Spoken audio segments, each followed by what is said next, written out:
indagato a Torino, a Cuneo, abbiamo fatto un interrogatorio di garanzia lunedì scorso, se non sbaglio, sì, lunedì scorso, sempre per fatti analoghi a quello che per cui ci sarà processo a Mestre, e poi è indagato anche a Padova. Massimiliano Mulas, il 45enne arrestato lo scorso 10 aprile per aver seguito e stuprato un undicenne di Mestre e ora detenuto nel carcere di Gorizia, è stato iscritto dunque nel registro degli indagati dalle procure di Cuneo e Torino per reati simili, come conferma il suo legale.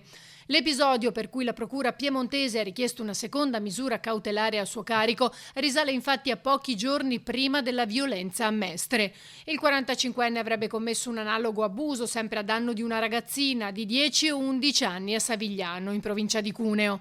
Prima del suo arresto, però, gli inquirenti non avevano indizi certi per ricondurre a lui anche questa violenza.